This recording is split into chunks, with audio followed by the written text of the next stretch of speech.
হাওরে চলছে বোরো ধান কাটার উৎসব। আড়তগুলোতে প্রতিদিন নৌপথে আসছে শত শত মন ধান, কিন্তু ন্যায্য দাম পাচ্ছেন না কৃষকরা। ভৈরব বন্দরে আড়তদাররা সিন্ডিকেট করে দাম বেঁধে দেওয়ায় কম দামে ধান বিক্রি করতে বাধ্য হচ্ছেন তারা।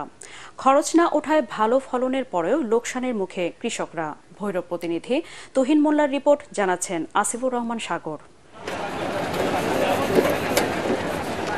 কিশোরগঞ্জ, ব্রাহ্মণবাড়িয়া, হবিগঞ্জ, নেত্রকোনা ও সিলেট জেলার বিভিন্ন এলাকা থেকে নদীপথে ভৈরবের আড়তগুলোতে প্রতিদিন আসছে ধান, কিন্তু ধানের দাম মিলছে না। ধান উৎপাদনে যা খরচ হয়েছে তার চেয়ে কম দামে বিক্রি করতে বাধ্য হচ্ছেন কৃষকরা। এতে চরম বিপাকে পড়েছেন তারা। মুটো হইল 700 থেকে 750 টাকা, সিহন ধান হইল 800 থেকে 850 টাকা। যে দর ধান কিনতেছি আমরা ঘুরিয়া ঘুরিয়া, কৃষক তো মরে যাবে, কৃষক কিন্তু বাঁচবে না। কৃষক ন্যায্য মূল্য পাইতেছে না, কাঁচা ধান এই জন্য একটু কম দামে বিক্রি করতে হচ্ছে।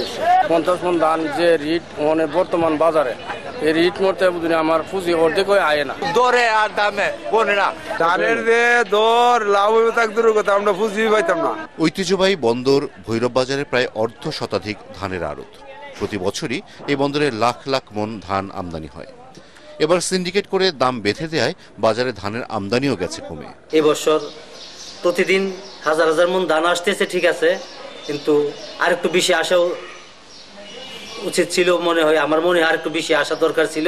দাম না পেয়ে প্রতি বছরই লোকসানের মুখে পড়তে হয় কৃষকদের।